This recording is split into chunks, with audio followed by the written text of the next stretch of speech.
అన్ని చిల్లర మాటలు. ప్రతిపక్ష పదవి కోసమట నేను కేటీఆర్ గారు కొట్లాడు, మేము ఉద్యమకారులం. కేసీఆర్ ఆదేశాలతోని మంత్రి పదవికి రాజీనామా చేసిన, 2 సార్లు ఎమ్మెల్యే పదవికి రాజీనామా చేసిన. కేసీఆర్ ఆదేశాలను తూచా తప్పకుండా పాటించే క్రమశిక్షణ కలిగిన కార్యకర్తలం మేమిద్దరం. నీకు అలవాటు, నువ్వు కాంగ్రెస్లో చేరి ఒక్కొక్కరిని తొక్కుకుంటా సీనియర్ల మీద సోషల్ మీడియాలో తప్పుడు పోస్టులు పెట్టి 50 కోట్లకు పదవి కొనుక్కున్నావు. నేను చెప్పలే, కోమటిరెడ్డి వెంకటరెడ్డి చెప్పింది కదా, 50 కోట్లకు పీసీసీ పదవి కొనుక్కొని పైసలతోనే అడ్డదారిన దొడ్డిదారిన. నీకు అలవాటు రేవంత్ రెడ్డి, మాకు అలవాట్లేదు. ఎస్, మేమిద్దరం పోటీ పడతాం.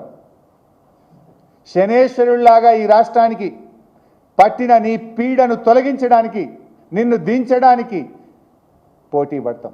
పదవుల కోసం పోటీ పడం, ఈ రాష్ట్ర ప్రజలకు న్యాయం చేయడం కోసం, ఈ రాష్ట్ర ప్రజలకు మేలు జరగడం కోసం, ఈ రాష్ట్ర ప్రజలకు నువ్వు ఇచ్చిన 6 గ్యారెంటీలు అమలు చేసేదానికోసం పోటీ పడతాం. నీ ముక్కు బిండి మహాలక్ష్మి కింద 2500 ఇప్పించడం కోసం నీ వెంట పడతాం.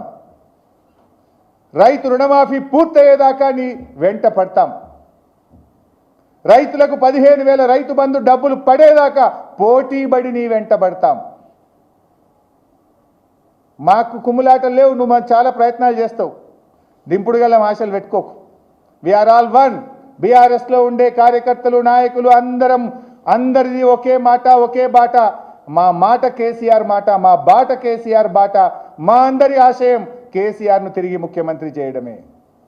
నువ్వు దింపుడు గల ఆశలు పెట్టుకోకు రేవంత్ రెడ్డి, చిల్లర మాటలు కట్టిపెట్టు.